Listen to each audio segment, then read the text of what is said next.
함께 나눌 하나님 말씀은 신약성경 마가복음 1장 35절에서 39절까지 말씀입니다.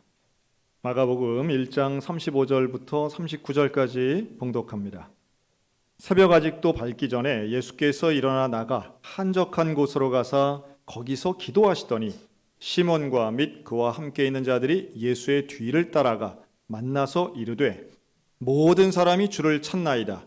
이르시되 우리가 다른 가까운 마을들로 가자.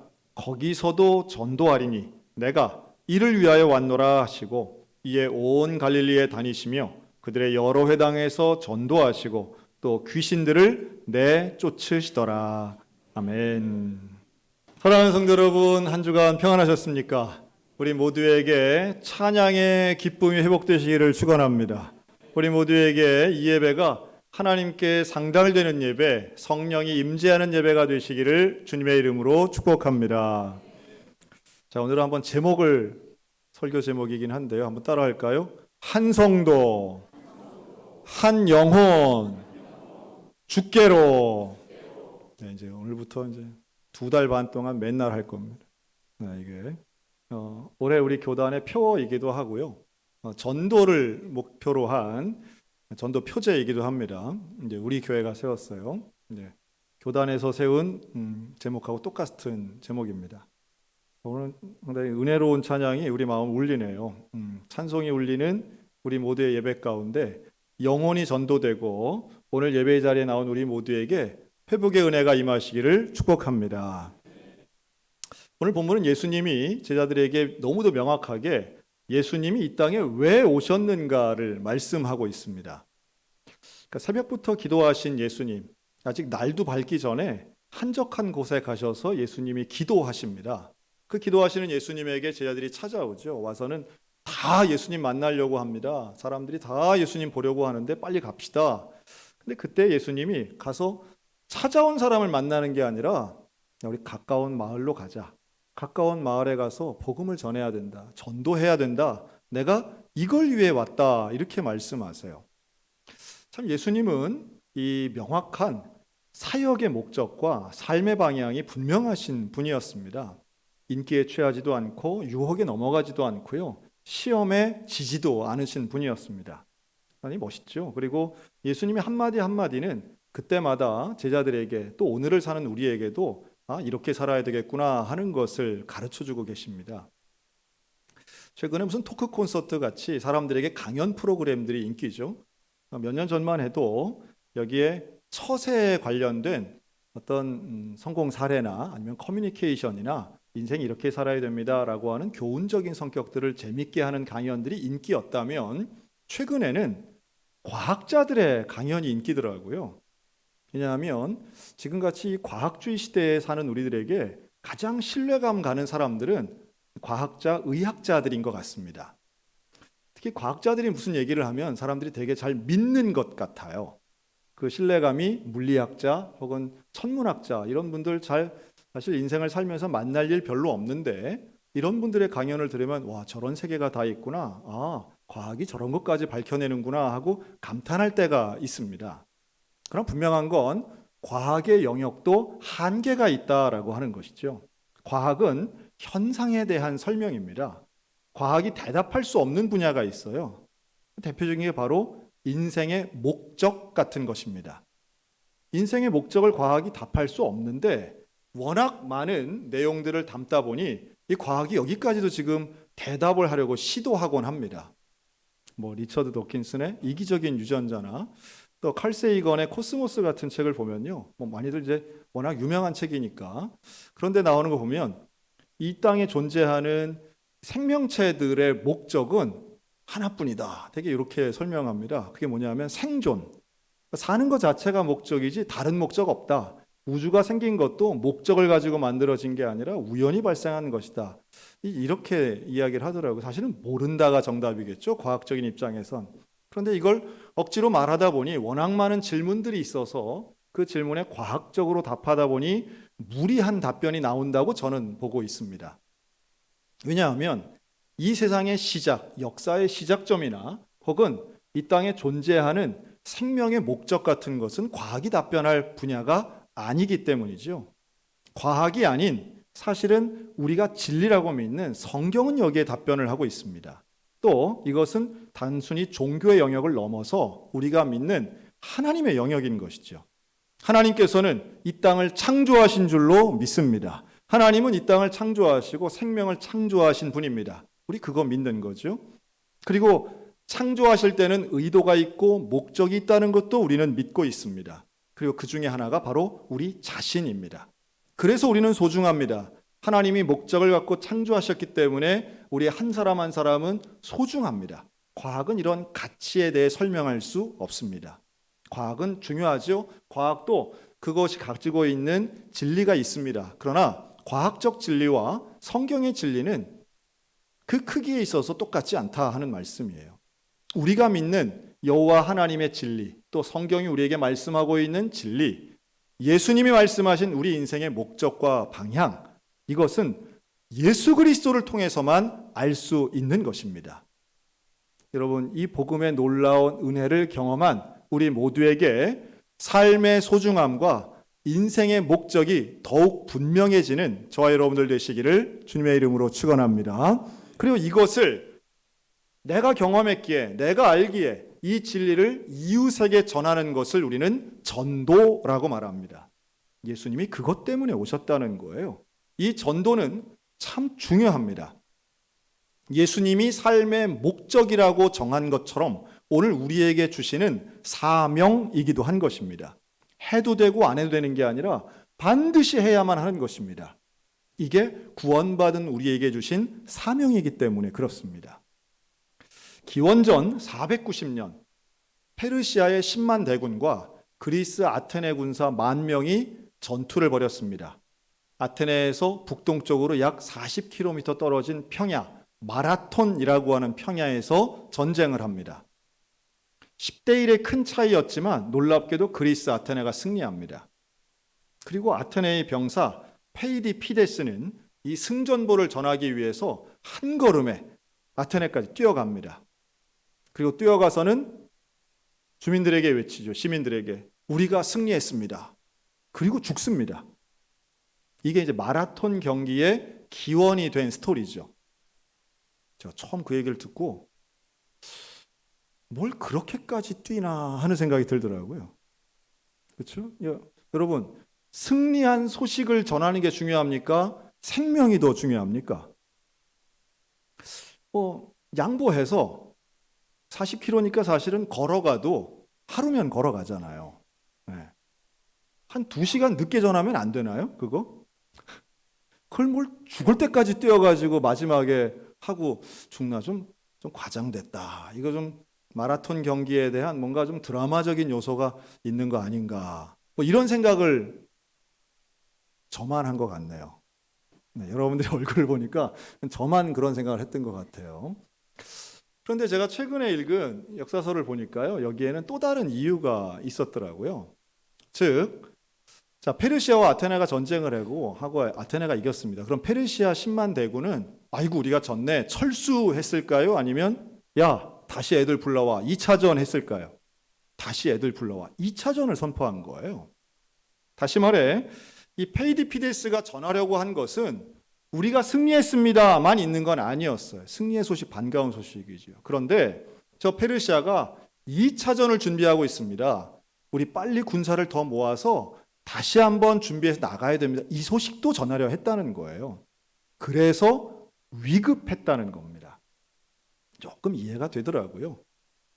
사실 예수님의 복음은요, 이 땅에 죄악과 죽음을 승리하신 승리의 선포, 반가운 소식입니다. 그러나 또 하나는 이 복음이 가지고 있는 속성 중에 하나는 위급함입니다.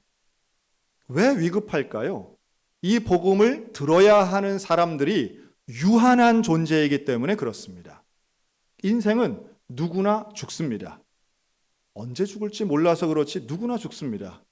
지금 어제 오늘 모로코에서 들려진 대지진은요, 벌써 2,000명 사상자가 나왔다고 하더라고요. 사망자가 그렇게 많은 하루아침에 그냥 도시 전체가 그냥 땅속으로 내려앉는 느낌입니다. 참 그런 거 보면 먼 나라 이야기니까 와닿지는 않을지 모르겠지만 인간의 죽음이라고 하는 건 항상 우리와 가까이 있습니다. 사고와 질병의 가능성은 언제나 열려 있습니다. 누구나 죽을 수 있고 언제나 죽을 수 있습니다. 그런 면에서 인생은 유한하고, 그렇기 때문에 복음을 받아들이고 예수를 믿는 일은 시급한 일입니다. 그 시급한 일 때문에 예수님은 나를 찾아오는 사람들을 만류하고, 이들은 예수님을 아는 사람들이죠. 이들이 아닌 찾아오지 않는 사람들을 향하여 예수님은 발걸음을 떼십니다. 찾아가시는 거죠. 찾아가서 복음을 전하려고, 전도하려고 찾아오는 사람을 만류하고 가까운 마을들부터 방문하십니다. 놀랍죠. 예수님이 가시는 것은 인기를 끄는 것이 아니라 사람들에게 주목받으려는 것이 아닌 복음을 전하는 사명에 집중되어 있습니다. 근데 그 복음을 가까운 마을부터 전했다는 거예요. 가장 가까이에 있는 사람들. 먼저 급하죠. 여러분, 오늘 우리가 전도하려고 하는 것도 마찬가지라고 봅니다. 이 시대에 교회를 모르는 사람 대한민국에 별로 없죠. 또 예수님의 이름을 모르는 사람도 사실 별로 없습니다. 별로 없는 정도가 아니라 교회를 싫어하는 사람들도 점점 더 많아집니다. 오히려 복음에 대해 외면하고 미워하고 적대시하는 사람들까지 있습니다. 이들에게 우리 어떻게 전해야 됩니까? 참 쉽지 않은 일입니다. 그러나 해야 하는 일입니다. 왜냐하면 이 땅에 사는 그 어떤 인생도 복음이 필요 없는 사람이 없기 때문이죠. 특히나 우리의 가장 가까이에 있는 사람들을 생각하면 우리는 더욱 위급함을 느낍니다. 가장 가까이 있는 사람, 가족이 생각이 나죠. 이웃, 친구, 또 직장 관계로 자주 만나는 분들도 계실 겁니다. 이름을 몰라도 자주 스쳐 지나가면 가는 이웃도 있고 동료들도 있을 것입니다. 이런 분들을 생각하면 이분들이 예수를 믿고 구원을 얻어야 하는데, 여러분, 이를 위하여 예수님이 하신 단계가 있어요. 첫째는 기도하신 일입니다. 당연히 기도해야 되겠죠. 예수님은 하루의 시작을 기도로 시작하십니다. 해 뜨기 전에, 날 밝기 전에 한적한 곳에 가서 기도하신 예수님. 우리가 이걸 가지고 예수님은 새벽 기도 시작하신 분이야, 이렇게도 우리가 얘기하는데요. 여러분, 가능하면 새벽에 기도하는, 그러니까 아침에 눈을 떠서 우리가 맨 먼저 뭘 하는가 되게 중요하다고 생각이 들어요. 여러분, 아침에 눈 떠서 스마트폰 잡기 이전에 먼저 기도하는 습관들 있으시기를 주의 이름으로 권면합니다. 여러분, 예배당에 맨 먼저 오셔서 뭐 하셨습니까? 사람과 이야기하는 것도 중요하지만 그보다 먼저 하나님 앞에 기도하는 것이 중요하겠죠. 어떤 중요한 사업을 시작하기 전에, 중요한 일을 결정하기 전에 기도하는 것은 우리 인생에 너무도 중요한 일이라고 저는 봅니다. 그것은 마치 인생의 거대한 흐름을 바꾸는 거룩한 습관인 거예요. 선택이 쌓여서 인생이 됩니다. 그런데 그 선택을 할 때마다 우리는 기도를 통해 하나님의 뜻을 묻고 하나님의 뜻에 부합하는 선택을 한다면 처음에는 그 차이가 작아 보이지만 10년, 20년 지난 후에는 엄청나게 큰 다른 방향에 가 있다는 거예요. 하루의 시작을, 인생의 중요한 순간마다 기도의 거룩한 습관들이 자리 잡아서 예수님처럼 기도 후에 일하시기를 권면합니다. 기도가 모든 일에 앞에 있으시기를 바랍니다. 우리도 기도해야죠. 전도하기 전에 기도해야 될 이유가 여기에 있습니다. 기도하면 세 가지 정도 설명할 수 있는, 첫째는 하나님의 마음을 갖게 되는 것 같아요. 하나님의 마음은 영혼을 사랑하는 일입니다. 여러분, 전도는요, 사랑이 기본입니다. 사랑해서 하는 거예요. 전도는 나의 의의를 드러내기 위한 것도 아니고 나의 실적을 쌓는 일도 아닙니다. 전도는 그 영혼을 사랑하기 때문에 하는 거예요. 사랑하니까 복음을 전하는 거죠. 사랑하지 않으면 전도하기가 참 어렵습니다. 근데 그 마음, 사랑하는 마음을 기도를 통해서 경험할 수 있습니다. 하나님의 사랑이 오는 거죠. 여러분, 그 하나님의 사랑을 가지고 우리의 가족, 우리의 이웃, 우리의 친구들을 전도할 수 있는 영혼 사랑의 마음이 충만해지시기를 축원합니다. 그리고 기도하다 보면 두 번째는 하나님이 나를 얼마나 사랑하시는가를 깨닫게 됩니다. 그 사랑은 나를 구원하신 사랑이에요. 하늘의 영광을 다 버리고 이 땅에 오신, 그리고 십자가를 지고 피 흘리신 그 사랑을 잊지 않게 됩니다. 우리가 신앙생활에서 참 게으른 것은요, 종종 내가 받은 사랑을 잊어버릴 때예요. 그거 잠깐씩 잊으니까 하나님 앞에 불평하고 불만하는 거죠. 근데 하나님이 허락하신 그 십자가 복음의 사랑을 잊지 않으면 우리는 평생토록 감사할 수 있습니다. 왜요? 내 것을 다 드려도 갚을 수 없는 사랑이기 때문에 그렇습니다. 십자가의 그 사랑, 나를 위하여 찾아오신 그 사랑, 나를 위해 죽으시고 부활하신 그 사랑, 여러분 그 예수님의 사랑을 매일 아침 매일마다 가장 먼저 드리는 기도를 통하여 날마다 깨닫고 회복하시기를 축복합니다. 그러면 우리의 삶이 정말 진짜 행복과 기쁨이 충만해집니다. 잊지 않는 거죠. 그리고 기도하면요, 세 번째는 이 사명을 감당할 수 있게 됩니다. 사명 감당. 참 놀라운 일인데 오늘날 우리의 전도가 비판받는 지점이 있습니다. 전도인데 비판을 받을 때가 있어요. 이걸 다른 말로 하면 무례한 전도라고 비판당할 때가 있습니다. 그러니까 무례하다. 전도를 하면서도 너무 공격적이다. 시도 때도 없이, 눈치 없이, 분위기 안 보면서 관계를 망치면서 하는 전도에 대해 비난받을 때가 있어요. 그러니까 예수 믿는 거, 예수 믿으세요, 우리 교회 나오세요, 참 좋은 말인데 이게 때와 장소를 좀 구분할 수 있어야 되는데 그렇지 않다는 거예요. 어떤 분들은 좀 죄송한 얘기인데요. 장례집 조문 가가지고 저봐 예수 안 믿으면 저렇게 죽어도 지옥 가. 예수 믿어야 돼. 이렇게 말하면 그건 참 의도는 알겠지만 지혜롭지 못한 말인 것이죠. 자녀들에게도 마찬가지고요. 가장 친한 사람에게도 마찬가지입니다. 우리는 전도의 기회, 전도의 때, 복음을 전할 만한 좋은 기회와 방법을 얻기 위해 사명을 감당하기 위해 하나님 앞에 지혜를 구하는데 그 통로가 기도라고 하는 겁니다.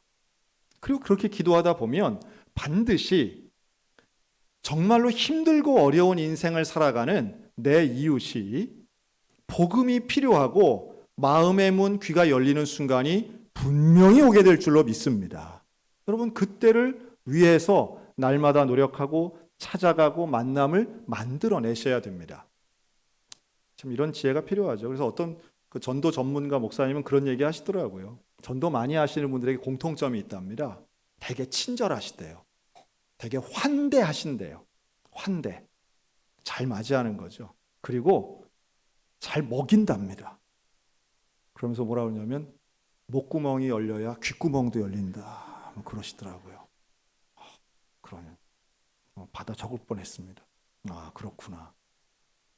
그만큼 영혼을 사랑하는 분들은 대접하고 접대하기를 좋아하죠. 그리고 들으려 하는 거죠. 들으려 합니다. 내가 상대방의 말을 들어줘야지. 이러한 환대하는 분위기. 저는 우리 소양교회가 좀 그런 환대의 분위기가 됐으면 좋겠고, 그런 환대하는 가운데에 잃어버린 양, 떠나갔던 영혼도 돌아오는 은혜가 일어날 줄로 믿습니다. 우리 교회 최근에 등록하시는 분들 중에 많아요. 한동안 신앙을 잃고 교회를 떠나가 있다가 돌아오시는 분들이 있습니다. 참 귀하죠. 그런 분들의 공통점은 누군가 위해서 기도하고 있다는 거예요. 누군가 그 영혼을 포기하지 않고 기도할 때에 결국은 영혼이 돌아오게 되고요. 또 여기서 놀라운 건 불신자가 신자가 되면요, 하나님의 특별한 은혜가 임하시더라고요. 여러분 예수님이 전도하실 때에 전파할 때 제일 많이 하셨던 두 가지 꼽으라면 병자를 고치고 귀신을 쫓는 일이었습니다. 병을 치료하고 귀신을 쫓는 일은요, 다른 말로 한다면 그 사람의 인생의 문제가 해결되는 거예요. 인생의 문제가 극적으로, 기적적으로 해결되는 것을 예수님이 베풀어 주십니다. 물론 환자를 고치는 것 자체가 예수님의 목적은 아니에요. 귀신을 쫓는 것만이 예수님의 목적은 아니에요. 목적은 복음을 전하는 데 있죠. 근데 복음을 전하기 위해서 그 발판을 삼았던 일, 사전에 했던 일, 영혼을 사랑하니까 도와줬던 일들이 바로 인생의 문제를 해결해 주시는 일들이었다는 겁니다. 여러분 저는 우리가 전도를 통해 하나님 앞에 불신자가 신자가 되면 그 가운데 기적과도 같은 치유의 역사, 문제 해결의 역사, 인생의 기적과도 같은 일들이 이루어지게 될 줄로 믿습니다. 그래서 우리가 전도해야 되는 거죠. 전도를 하면 그 전도를 통해서 놀라운 기적들을 보게 됩니다. 2주 전에 우리 교회 와서 선교 보고를 하셨던 알바니아 선교사 최조영 선교사님이 계세요. 사실 알바니아, 저도 이번에 처음으로 알바니아가 어딨나 하고 지도도 보고 했거든요. 유럽의 화약고라고 하는 발칸반도에 있는 나라입니다. 이 발칸반도에 딱 붙어 있지는 않지만 크로아티아 정도는 우리 많이들 여행들 가시는데요. 그 외의 나라는 거의 잘 모르세요. 알바니아 옆에는 코소보가 있고요. 그 위에 마케도니아 이런 나라들이 있습니다. 잘 아리까리한 나라들이죠. 그런데 이 알바니아에 한국인이 딱 40명 사는데요. 이 40명이 다 선교사들이세요. 그리고 우리 최조영 선교사님은 목사님이 아닌 의사 선생님이신데 내과 전문이에요. 우리 박영희 집사님 제자라고 하시더라고요. 근데 내과 전문으로 가서 거기에 있는 샬롬 클리닉이라고 하는 이 병원을 운영하고 계세요. 그래서 병원에 다 한국인들 의사 선생님들 계신데, 그러니 알바니아는 사실 동유럽 국가면서도 무슬림 지역이거든요. 근데 원리주의 무슬림은 아니어서 종교의 자유는 있다고 합니다. 좀 다르죠. 그런데 이 무슬림들에게 전도한다는 게 얼마나 어려워요. 이슬람 교도들에게. 그런 다행스럽게도 그 나라가 의료 수준이 열악하기 때문에 한국 의사들에 대한 신뢰도가 상당히 높답니다. 그래서 병원에 오시는 분들에게는 아주 자유롭게 친근감 있게 말하고 사람들이 많이 받아들여 준다는 거예요. 귀한 일이죠. 근데 그 중에 20년 전 처음으로 전도했던 PTA라고 하는 여성분이 계시는데요. 이 PTA는 30대 초반이었답니다. 지금 이제 50대 초반이 되신 거죠. 근데 그때 예수를 믿게 되고 이분이 예수님을 믿은 이후에 이런 구원의 은혜, 이런 감사의 은혜를 전하지 않고는 견딜 수가 없었던 거예요. 그래서 정말 매일마다 찾아와서 성경을 배웠답니다. 이분이. 그래서 이 PTA가 매일마다 선교사님을 찾아와서 성경을 한 장 배우면 그 한 장을 배운 걸 가지고 가서 전도를 한 거예요. 근데 1차적으로는 누굴 전도했느냐 하면 자녀들을 전도했습니다. 3남매가 있는데 이 3남매를 전도했어요. 놀랍게도 이들이 다 예수님을 믿는 어린 시절에 엄마를 통해서 신앙을 갖게 됩니다. 두 번째는 남편을 전도합니다. 놀랍게도 남편이 그리스도인이 됐어요. 무슬림 사회에서는 되게 어려운 얘기인데 그 남편도 아내 말을 잘 듣는 좋은 분이었다고 해요. 자, 그 다음 단계는 뭘까요? 옆집을 전도하는 거예요. 이웃을 전도하는데 이때부터 막히기 시작합니다. 안 돼요. 복음을 안 들어요. 그래서 이웃에 있는 어린이들을 전도했답니다. 전도해 자기 집을 교회처럼 불러가지고 기도하고 말씀을 가르쳤대요. 그랬더니 이게 소문이 나가지고 이웃집에 부모들이 찾아와서 화를 내고 자식들을 데려가고 그때부터 이제 PTA에게 억압이 들어오기 시작했답니다. 어떤 억압이 들어왔느냐? 이 마을이 수도 시스템이 어떻게 되어 있냐면 물 근원에서부터 1번 집에서 2번 집, 2번, 3번 이렇게 집집마다 파이프가 하나씩 연결이 돼가지고 이 집까지 와 있는 거예요. 그러니까 여기가 11번이라고 그러면 10번에서 11번으로 연결되어 있는 겁니다. 근데 마을 주민들이 힘을 합해서 야, 저 PTA 저거 안 되겠다. 저 우리를 그리스도인 만들려고 한다. 저거 그대로 둬서는 안 된다. 마을 주민이 힘을 합해가지고 수도관을 끊어버린 거예요. 그래서 11번을 와야 되는데 10번에서 12번으로 넘어간 거예요. 요 집만 물이 안 나오게 된 거예요. 힘든 상황이 된 거죠. 사람들에게도 외면당하고 어려움을 겪게 됩니다. 이 사실을 선교사님이 몰랐어요. 그래서 선교사님이 오래간만에 그 집 PTA 집에 갔습니다. 신방을 간 거죠. 신방을 갔는데 그 집 큰딸이 물찌개를 지고 물을 떠오는 거예요. 야, 너 어디서부터 물을 떠오냐? 그랬더니 우리 집 물이 안 나와서 이렇게 살아야 됩니다.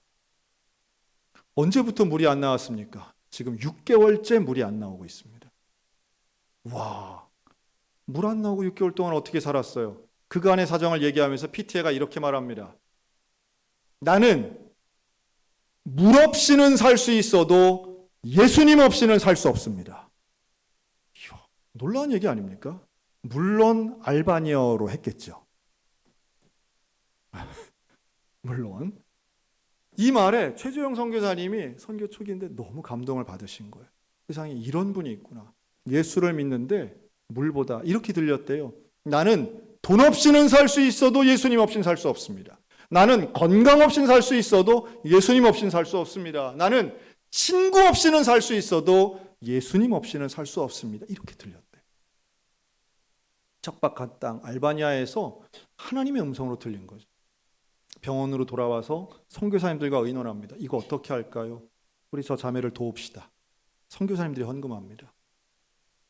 그리고 PTA 집에 수도를 놔준 거예요. 자, 마을 주민들이 수도관 하나를 가지고 생활을 하기 때문에 다른 사람들은요, PTA도 마찬가지였는데 하루에 4시간만 물을 쓸 수 있었대요. 그렇겠죠. 동시에 쓰면 다 안 되니까. 그런데 이 집만 돈을 들여서 따로 수도관을 설치한 그날부터 여기는 24시간 물이 나오는 집이 된 거예요. 기적이 일어난 거죠. 그러니 어떻게 됐겠어요? 마을 주민들이 보는 시각도 달라지게 됩니다.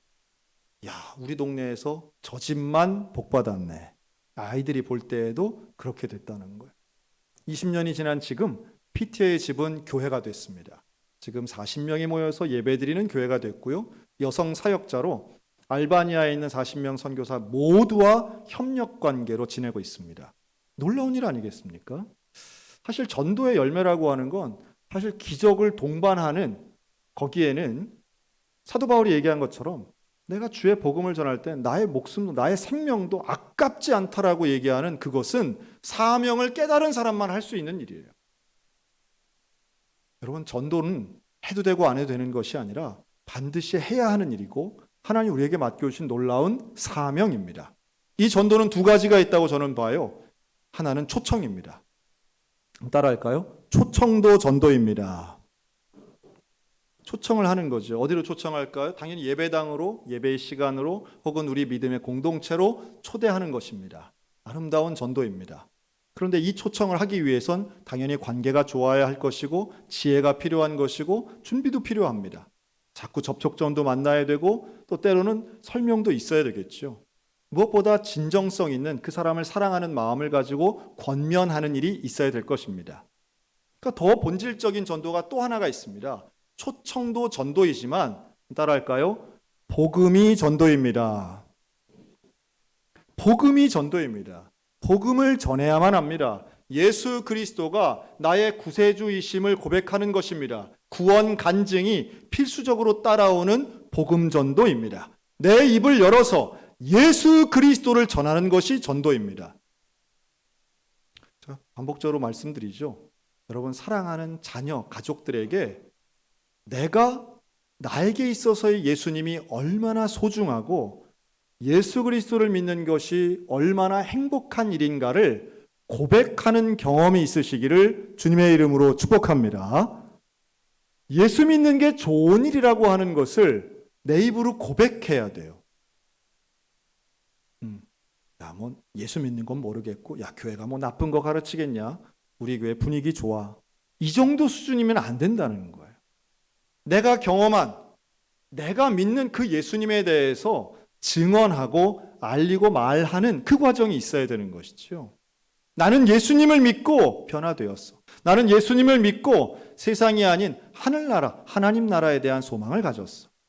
과학이 설명할 수 없는 인생의 목적을 발견했어. 나는 죽음에 대한 두려움이 아닌 죽음 너머에 있는 영생을 믿음으로 인생이 더 이상 고난이 아닌 멸망이 아닌 소망으로 가득 차게 되었어. 세상에 많은 사람들이 헛된 것을 쫓아 살지만 나는 변함이 없는 진리를 따라 사는 삶을 선택했어.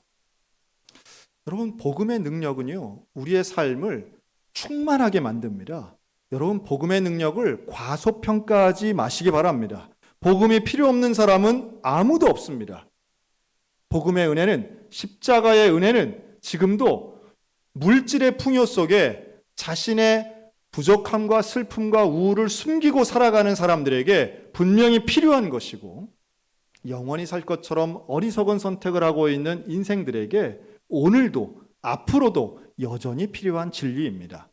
여러분, 복음을 전하는데 초청과 복음 전파의 이 놀라운 은혜를 이번 가을 결단하여 실천하는 우리 모두가 다 되시기를 주님의 이름으로 축원합니다.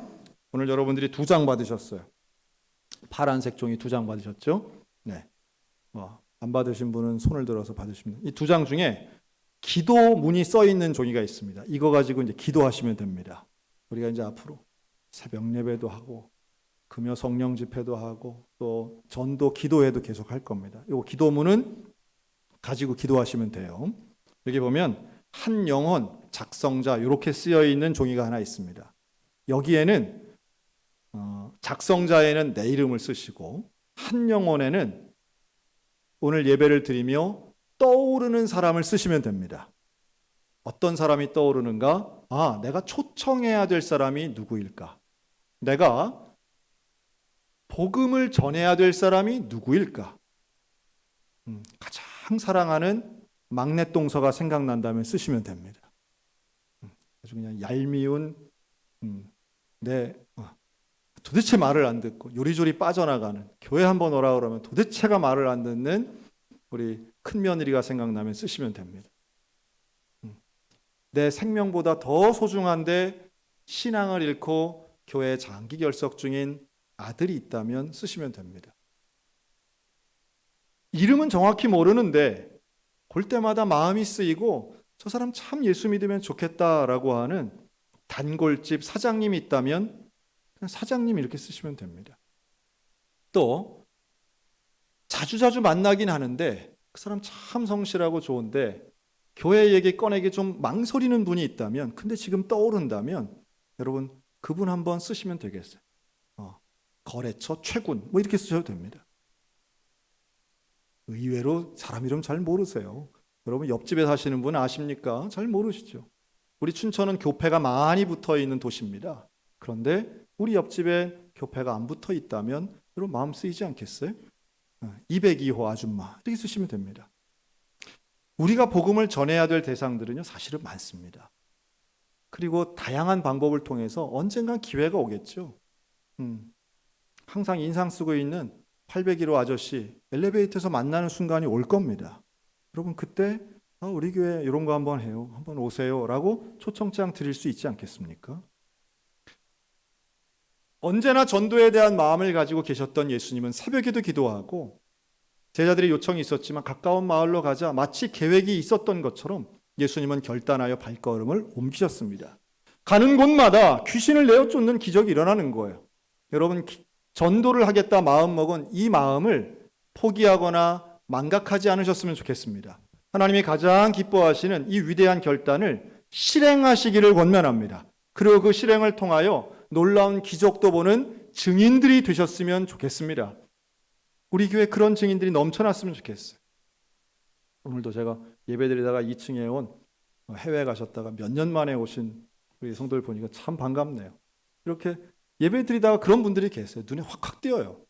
하나님의 은혜가 이런 분들이 계시는구나. 오늘 마치 하나님의 마음에 그 사람이 기억나는 것처럼 내게만 주신 메시지라고 저는 믿습니다. 그 사람 얼굴이 갑자기 왜 떠오르지? 그 사람 이름이 갑자기 왜 떠오르지? 친하지도 않은데 갑자기 떠오른 그분이 있다면 여러분 우리의 사명이라고 생각하셨으면 좋겠습니다. 사명으로 하나님 정해주셨다면 사명을 감당할 수 있는 은혜도 기회도 주실 것입니다.